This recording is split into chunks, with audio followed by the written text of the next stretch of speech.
lapas dah ibu. Seolah dah. Makan lah. Record dah, record. Ada salah.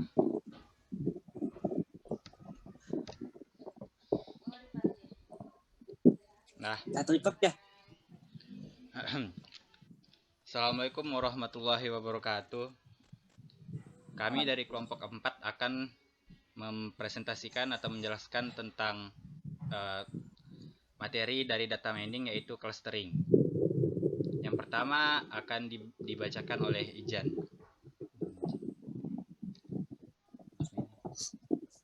Baik, pengertian data mining. Jadi data mining itu proses pengerukan atau pengumpulan informasi ya, baik itu dari data yang besar. Proses data mining seringkali menggunakan metode statistika, matematika, hingga memanfaatkan teknologi artificial intelligence, dan merupakan proses yang paling penting yang akan dilakukan sebagai teknik yang dipublikasikan untuk mengekstrak berbagai pola-pola potensial untuk mendapatkan data yang berguna. Next. Sedangkan clustering yaitu proses pada data mining yang membuat data grup untuk membentuk kelas baru untuk memaksimalkan kesamaan intrakelas dan meminimalkan kesamaan antar kelas. Singkatnya, ini mengkelompokkan atau mengklasifikasi data berdasarkan kriteria masing-masing data. Nah, karena tidak adanya target label kelas untuk setiap data, maka clustering sering disebut pembelajaran tidak berbimbing atau unsur perceived learning.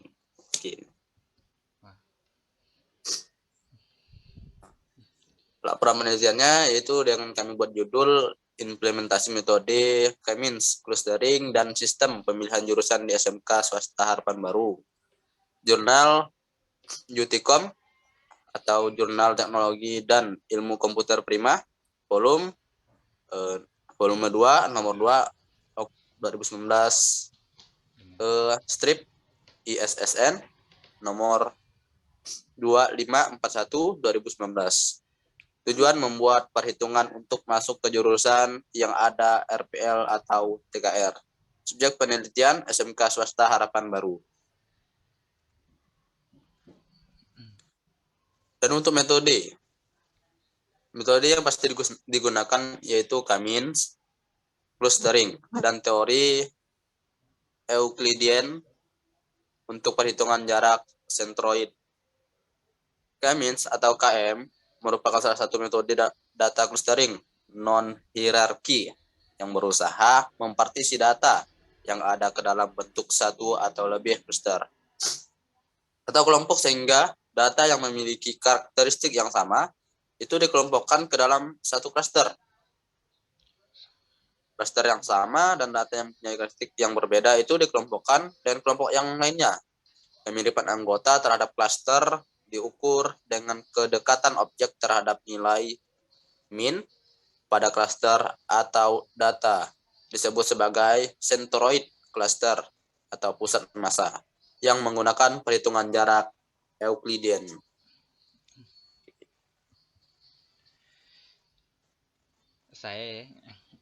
Dan selanjutnya itu merupakan cara kerja dari metode clustering ini. Yang pertama, terdapat menentukan K sebagai jumlah cluster yang akan dibentuk. Yang kedua, tentukan K sentroid awal secara random atau acak sesuai datanya. Yang ketiga, hitung jarak setiap objek masing-masing sentroid dari masing-masing cluster dengan menggunakan metode Euclidean distance yang berada pada gambar yang kiri. Dan alokasikan masing-masing objek ke dalam sentroid yang paling dekat untuk mendapatkannya.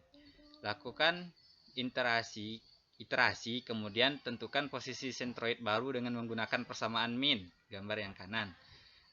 Yang mana adalah V adalah sentroid pada cluster, XI adalah objek ke I, N adalah banyaknya objek atau jumlah objek yang menjadi anggota cluster, dan sisanya adalah ulangi langkah ketiga jika nilai sentroid baru berbeda dengan nilai sentroid yang lama. Hasil yang didapatkan yaitu aplikasi implementasi metode K-means clustering dalam sistem pemilihan jurusan di SMK Swasta Harapan Baru harus memenuhi syarat dan kebutuhannya sebagai berikut. Yang pertama, aplikasi mampu menerima input berupa data mahasiswa yang disertai dengan nilai yang diperoleh oleh nilai akademik siswa dalam 5 bidang mata pelajaran, yaitu matematika, bahasa Indonesia, bahasa Inggris, IPA, dan IPS. Lalu, aplikasi dapat melakukan proses pemilihan jurusan dengan metode K-means clustering dan membagi siswa ke dalam 2 kelompok siswa-siswi yang sesuai dengan kedua jurusan pada SMK. Aplikasi dapat membagi siswa-siswi ke dalam 2 jurusan, yaitu jurusan TKR dan RPL. Admin dapat mengubah nilai akademik yang dianggap sebagai syarat atau rekomendasi untuk memasuki suatu jurusan. Aplikasi menyediakan output berupa laporan pemilihan jurusan bagi siswa dan siswi. Data penelitian ini diperoleh dari SMK Swasta Harapan Baru yang berlokasi di Jalan Pintu Air nomor 4 Gang Linggaraya, Medan, Johor City Rejo 1, Medan Kota Medan, di Sumatera Utara. Data penelitian berupa data dan nilai siswa untuk dimasukkan sebagai input dalam sistem pemilihan jurusan. Selanjutnya adalah mengkelompokkan data, merupakan pengertian data. Ini nilai data yang telah didapatkan, yaitu penelitian menggunakan metode K-means clustering untuk melakukan pengelompokan siswa berdasarkan nilai akademik ke dalam 2 jurusan, yaitu jurusan TKR dan jurusan RPL. Data yang mirip akan dikelompokkan dalam satu klaster yang sama. Berikut data-datanya yang telah dibagi, terdapat 6 data.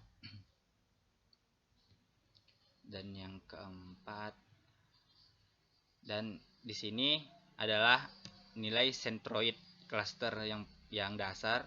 Agar kita mengetahui di mana letak nilai yang mirip, maka dijalankanlah cara kerja K-means clustering yang di atas sebelumnya. Contohnya kita menggunakan yang data ke-1, yang mana jarak sentroidnya 85 untuk nilai matematika, yang akan dicocokkan dengan jurusan RPL dan TKR. Jarak terdekat dengan sentroid 1, maka data 1 termasuk pada klaster ke-1. Sentroid bisa dibilang nilai ketentuan yang telah pembuat tentukan sebagai syarat dari sistem ini, dan inti dari ketentuan jurusan. Kata lainnya, sentroid 1 sama dengan jurusan ke-1, sentroid 2 sama dengan jurusan ke-2. Untuk mengetahui cocoknya nilai dengan jurusannya, yaitu dilihat dari hasilnya yang paling mendekati 0. Atau jika hasilnya 0, itu tidak mendekati tetapi nilainya sama dengan ketentuan yang tersedia. Metode ini juga harus dilakukan ke nilai selain nilai matematika yang lainnya sampai data yang ke-6. Selanjutnya, Erik. Baiklah, saya akan melanjutkan Ahmad Bima.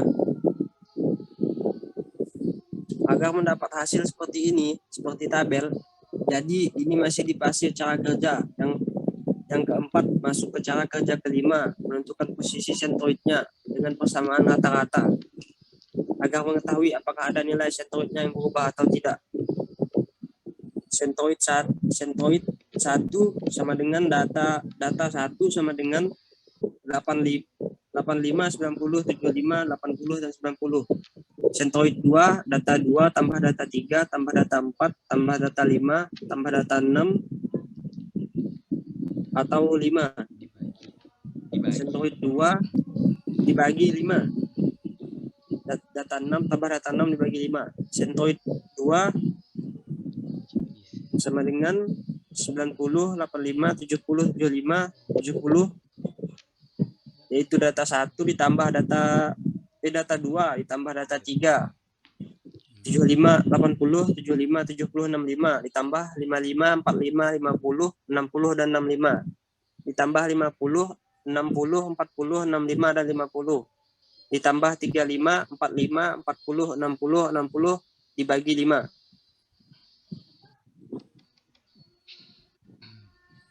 Gambar di atas merupakan nilai dasar sentroid yang digunakan untuk menghitung jarak sebelumnya.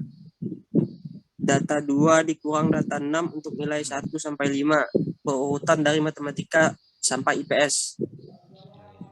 Nilai 1, nilai matematika sama dengan 90 tambah 75 tambah 55 tambah 50 tambah 35 dibagi 5 sama dengan 61.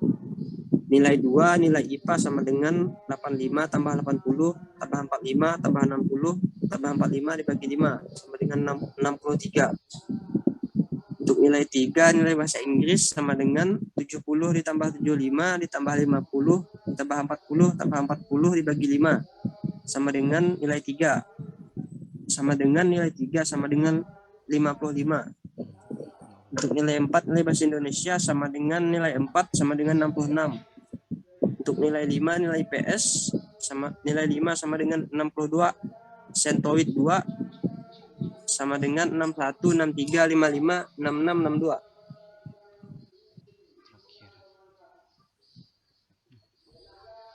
Periksa apakah nilai sentoid berubah atau tidak.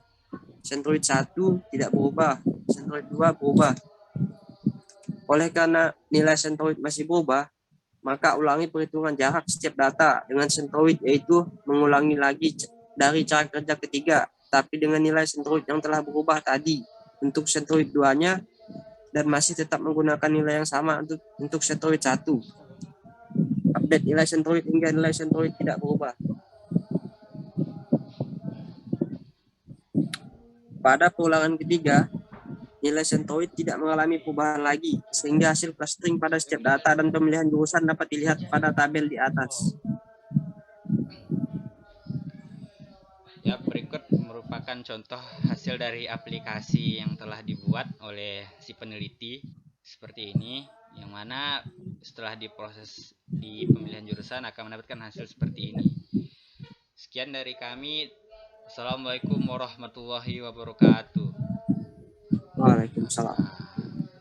Oke, nah.